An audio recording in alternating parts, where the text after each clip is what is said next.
हे friends, मैं हूँ रामपुल धाकर। DC knowledge में आप सभी का स्वागत है। सारे एग्ज़ाम की तैयारी करने के लिए प्लीज़ इस चैनल को शेयर कीजिए, सब्सक्राइब कीजिए और लाइक कीजिए। चलिए स्टार्ट करते हैं आज का नॉलेज। हेलो दोस्तों, आज का हमारा पहला क्वेश्चन है, डेमो 2 मिशन किस संस्था द्वारा लॉन्च किया गया है? A NASA, B ISRO, C Roscosmos, D SpaceX. अब इससे पहले देखो, नासा कहाँ की स्पेस संस्था है? तो नासा अमेरिका की है, इसरो अपने इंडिया की है और रोसकॉस्मोस रूस की है और डी है स्पेसएक्स। तो डेमो 2 मिशन जो लॉन्च किया गया है वो स्पेसएक्स द्वारा लॉन्च किया गया है। तो अपने पहले में डी आंसर सही है। अब देखो, स्पेसएक्स है, ये एक प्राइवेट स्पेस संस्था है अमेरिका की। तो वहाँ पे क्या किया कि नासा ने स्पेसएक्स को फंडिंग दी कि आप हमारे आदमियों को स्पेस स्टेशन होता है, अंतरिक्ष में जो स्पेस स्टेशन होता है वहाँ पे हम आपको पैसे देते हैं, आप हमारे आदमियों को भेजो। इतने सालों यानी कि पिछले 10 सालों से अमेरिका के अगर आदमी को अंतर्राष्ट्रीय स्पेस स्टेशन में भेजना है तो वो कौन भेज रहा था? सोयूज़ जो रॉकेट होता है, स्टल होता है रूस का, उसकी मदद से भेज रहा था। लेकिन अब क्या किया कि स्पेसएक्स जो अमेरिका की प्राइवेट कंपनी है, नासा ने उसको फंड किया, भाई आप हमारा आदमी को भेजो ताकि रूस की जो रोसकॉस्मोस संस्था है उसको पैसे नहीं देने पड़े। ठीक है, तो अभी स्पेसएक्स जो संस्था है उसके संस्थापक है एलोन मस्क, और जो अभी ये डेमो 2 मिशन भेजा जाएगा वो फाल्कन 9 रॉकेट में भेजा जाएगा और 27 मई 2020 को भेजा जाएगा। तो इसमें अपना डी आंसर सही है। नेक्स्ट, SDR बास्केट टोकरी में कौन सी मुद्रा सम्मिलित नहीं है? देखो, SDR होता क्या है पहले तो ये देखो आप। SDR की फुल फॉर्म होती है special drawing rights. IMF international monetary fund है, वो SDR जारी करती हैं। अब SDR काम क्या था? देखो आप सिंपल भाषा में समझो, जैसे चेक होता है उसी प्रकार से SDR की मुद्रा होती है। ये अभी न्यूज़ में क्यों है यार? क्योंकि अभी जो IMF को दूसरे देशों ने कहा था कि आप SDR में जो शेयर होता है उसको बढ़ा दो, लेकिन भारत और अमेरिका ने इसका विरोध किया है। तो इसलिए ये अभी न्यूज़ में आया था। और इसमें कौन कौन सी मुद्रा सम्मिलित की जाती हैं? तो ए है एन, जापान की एन है, ये सम्मिलित है। बी में USA का डॉलर सम्मिलित है और सी में चीन की रेनमिनमी, ये भी सम्मिलित है। और डी रुपया, ये इसमें सम्मिलित नहीं है। यानी कि दूसरे क्वेश्चन में आपका डी आंसर सही है। देखो, इनके अलावा 2 और मुद्राएं हैं जो इस SDR में सम्मिलित, SDR बास्केट होती है उसमें सम्मिलित है। पहले भी ये क्वेश्चन एग्जाम में पूछा गया था, इसीलिए मैं यहाँ पे लेके आया। चौथी है, देखो यूरोपीय यूनियन में कौन सी? यूरो यूज़ की जाती है, तो चौथी मुद्रा वो हो गई। और इसके अलावा इंग्लैंड की पौंड स्टर्लिंग्स है, वो भी इसमें सम्मिलित की जाती है। 5 मुद्राएं सम्मिलित की जाती है। अब SDR एज ए चेक का काम करता है। जैसे देखो, अपने को सऊदी अरब से तेल आयात करना भारत सरकार को, और अभी कोरोना की वजह से इनकम कम है भारत सरकार की।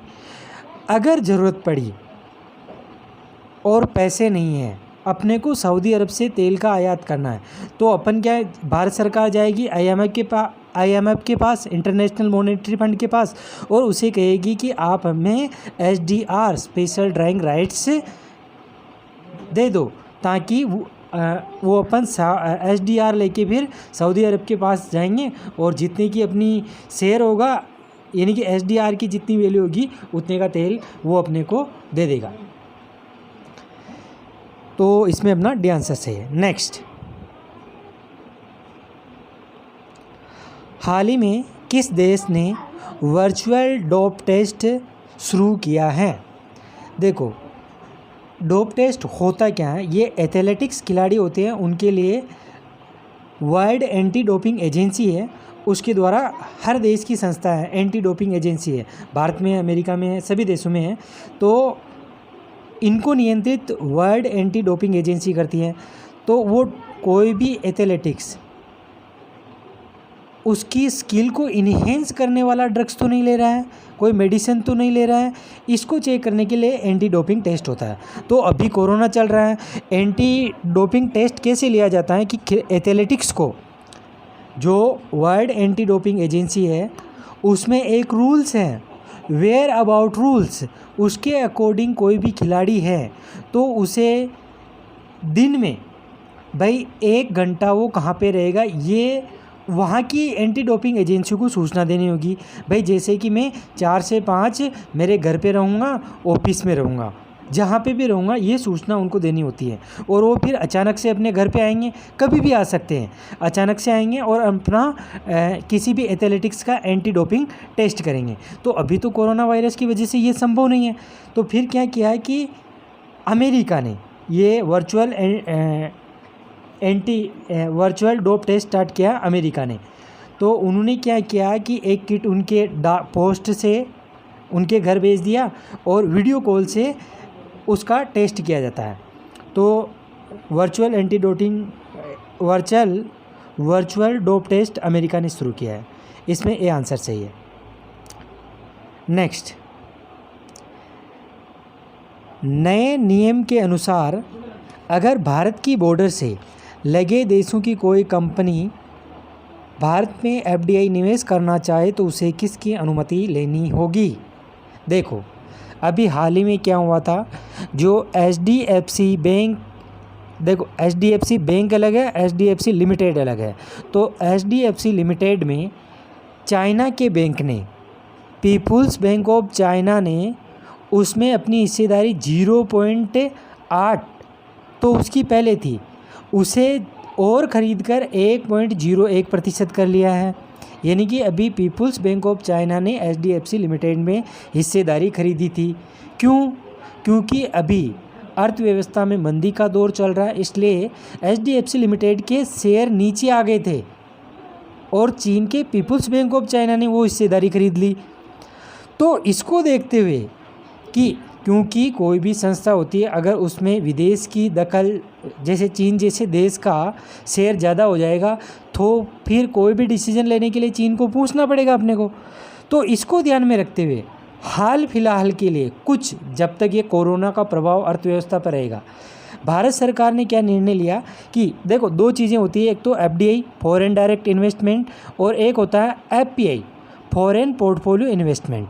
अब इन दोनों में अंतर क्या होता है, तो एफपीआई होता है फॉरेन पोर्टफोलियो इन्वेस्टमेंट होता है, एक वो तो 10 साल से कम समय के लिए होता है, इनकी शॉर्ट टर्म होता है। जबकि एफडीआई में क्या होता है, वो लॉन्ग टर्म के लिए।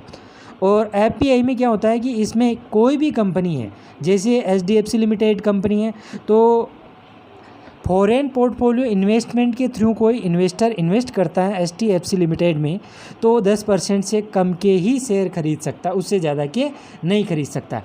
उससे ज़्यादा के शेयर खरीदने हैं तो उसको इन्वेस्ट किस रूट से करना पड़ेगा, एफडीआई के रूट से करना पड़ेगा, फॉरेन डायरेक्ट इन्वेस्टमेंट से करना पड़ेगा।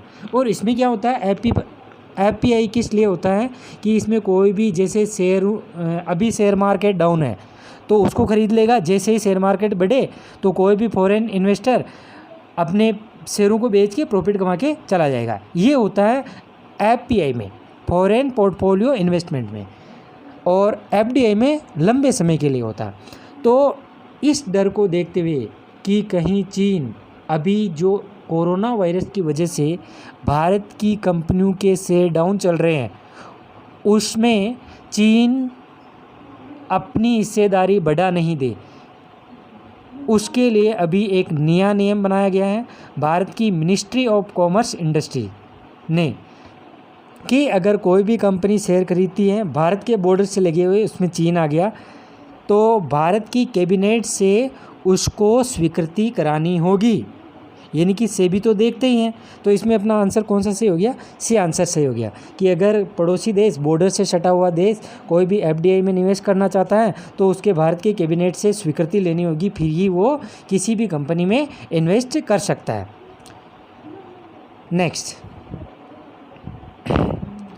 हाल ही में आरबीआई ने WMA ways and means advance कितना प्रतिशत बढ़ा दिया है। देखो इसमें क्या होता है कि आरबीआई सारे बैंकों को लोन देती है, सरकार को लोन देती है, ठीक है, स्टेट्स गवर्नमेंट को लोन देती है।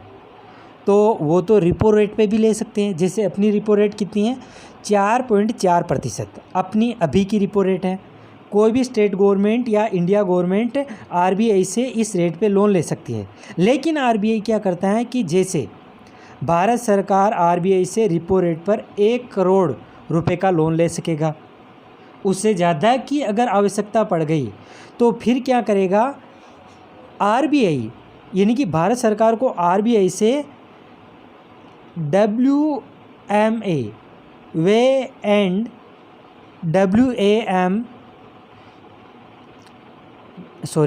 WMA ways and means advance के थ्रू लोन लेना पड़ेगा।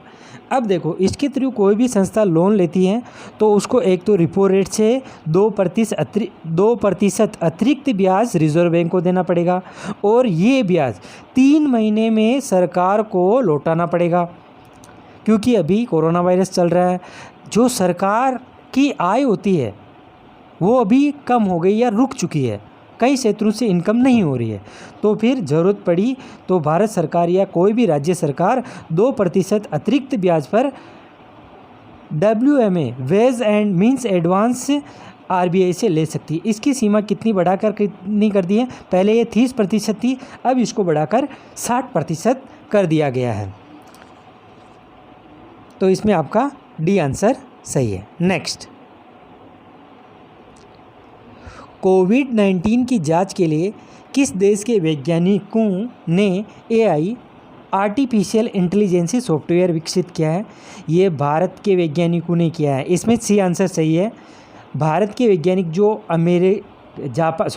जापान के क्योटो शहर में रहते हैं, उन्होंने IIT रुड़की की मदद से एक आर्टिफिशियल इंटेलिजेंस सॉफ्टवेयर विकसित किया है जो कोविड-19 पेशेंट होता है, कोविड-19 जो बीमारी होती है उसकी जांच कर सकेगा। इसमें एक्सरे पद्धति का यूज़ किया जाएगा।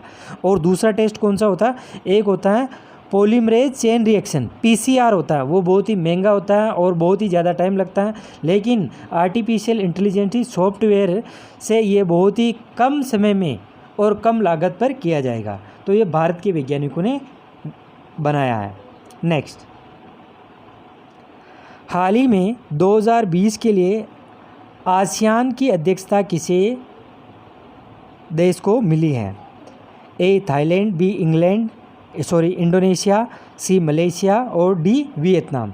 तो अभी 2020 के लिए आसियान जो संगठन है उसकी अध्यक्षता मिली है वियतनाम को।